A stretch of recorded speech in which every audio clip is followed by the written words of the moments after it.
Do you know what you're really buying at the grocery store? It's a question that may seem simple, but the truth is, grocery shopping is far more complex than what meets the eye. It's not just about filling up your cart with goodies.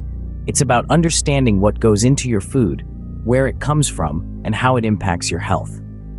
Many of us fall into the trap of convenience, opting for pre-packaged meals or items that claim to be healthy without really scrutinizing the label.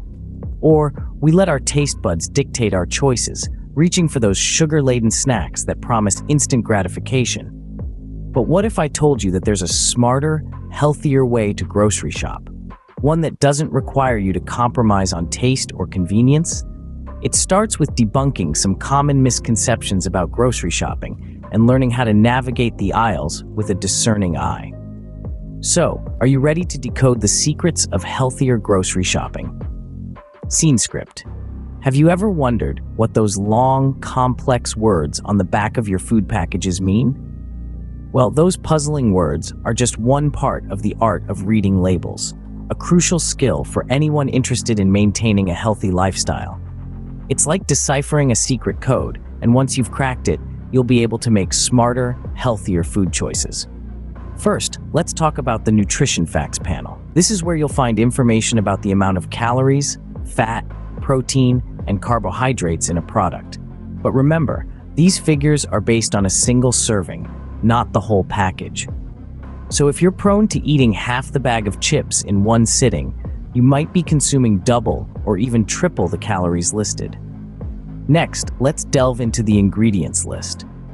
This is where you'll find the actual components of the food you're buying. The ingredients are listed in order of quantity, from highest to lowest.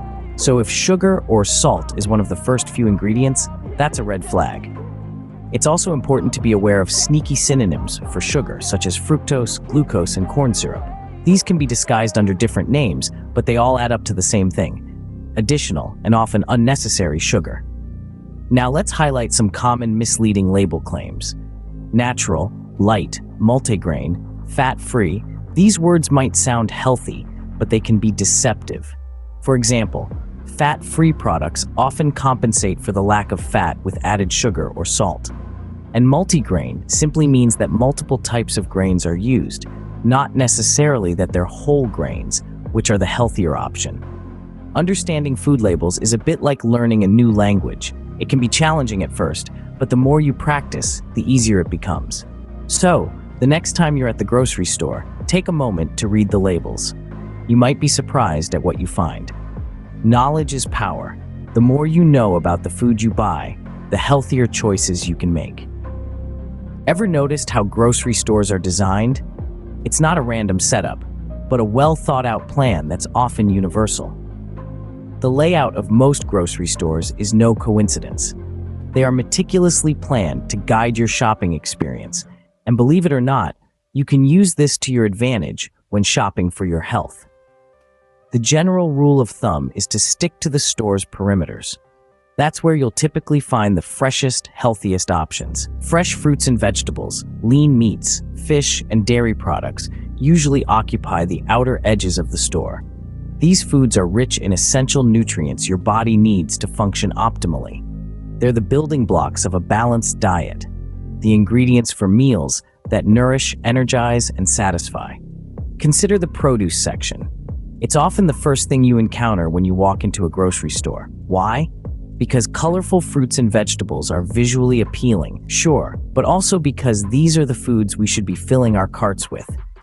These are nature's fast food, ready to be enjoyed in their raw state or with minimal preparation. Then there's the meat and fish section, usually located on the back wall. Here, you'll find protein-packed choices, from lean cuts of beef and chicken to the omega-3 rich fish like salmon and mackerel. Dairy products, another great source of protein, are also typically found along the perimeter. The bakery is often located on the outer edge as well, tempting us with the aroma of freshly baked bread. But remember, not all that glitters is gold. Opt for whole grain options when you can, as they are higher in fiber and packed with nutrients. Now, this doesn't mean you should completely ignore the center aisles. They have their purpose, housing pantry staples like rice, beans, and pasta. but they're also where most processed foods lurk. These foods, though convenient, are often high in added sugars, unhealthy fats, and sodium. So the next time you're navigating the aisles, remember the perimeter strategy. It's a simple yet effective way to guide your grocery shopping towards healthier choices. Remember, the center aisles are where most processed foods lurk. How many times have you gone shopping and ended up buying more than you planned? We've all been there, haven't we? That's because grocery stores are masterfully designed to entice us into purchasing more. But there's a secret weapon we can all deploy to combat this: planning. Planning is not just about saving money, although that's a significant advantage. It's about making healthier choices, reducing waste, and bringing peace to our busy lives. Let's talk about meal planning first. It's not as daunting as it sounds. Simply take 15 minutes at the start of each week to decide what meals you'll have. Consider your schedule, the weather, and your cravings. Then, write down all the ingredients you'll need for those meals. Now, you have a meal plan. It will guide you in the grocery store, keeping you focused and preventing you from straying into the tempting aisles of processed foods. But a meal plan isn't just about discipline. It's about freedom. With a plan, you won't have to stress about what's for dinner every night. You won't have to make that last-minute dash to the store for a missing ingredient. And you won't have to resort to unhealthy fast food because you're out of ideas. Now let's talk about the shopping list. A shopping list is the twin sister of the meal plan. It's a detailed roadmap of the grocery store, guiding you to make healthier choices. Every item on your list should have a purpose. If it's not part of your meal plan or a staple like milk or bread, question whether you really need it. This practice can help you resist the allure of impulse buys, those sneaky extras that inflate your grocery bill and your waistline. So the next time you're about to step into a grocery store, pause. Do you have your plan? Do you have your list? Remember, these are your shields against the siren call of unnecessary purchases and unhealthy choices. A plan in hand is a weapon against impulse buys. Scene script. Have you been caught in the organic versus non-organic debate? There's a lot of buzz surrounding the term organic. But what does it really mean? In the simplest terms, organic produce is grown without the use of synthetic fertilizers, pesticides, and genetically modified organisms. Non-organic, on the other hand, may include these elements in their growth process. Now, you might be wondering, is organic always the healthier choice? The answer isn't as straightforward as one might hope. While it's true that organic farming methods can lead to less exposure to harmful pesticides, the nutritional content is often similar between organic and non-organic produce. This brings us to the famous Dirty Dozen and Clean 15 lists.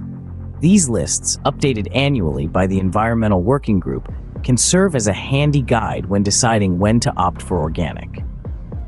The Dirty Dozen refers to 12 fruits and vegetables with the highest pesticide residues. These include strawberries, spinach, and apples, to name a few. So if you're buying these, you might want to consider going organic. On the flip side, the Clean 15 are the produce with the least pesticide residues. Sweet corn, avocados, and pineapples often make this list. When buying these, you can feel more at ease choosing the non-organic option. But remember, whether you choose organic or non-organic, the most important thing is to eat a diverse range of fruits and vegetables. And washing your produce thoroughly can also reduce pesticide residues. It's also worth considering that the term organic extends beyond just fruits and vegetables. It applies to dairy products, meat, and grains as well. When it comes to these foods, organic often means they were produced without the use of hormones, antibiotics, and synthetic pesticides or fertilizers. Remember, it's not always necessary to go organic, but it's important to make informed decisions. After all, the goal is to nourish your body in the best way possible. And sometimes that might mean going organic, and other times it might not. And that's perfectly okay. So, what have we learned today? We've delved into the hidden truths of grocery shopping and discovered that it's more than just a simple errand. It's an art, and reading labels is a crucial part of it.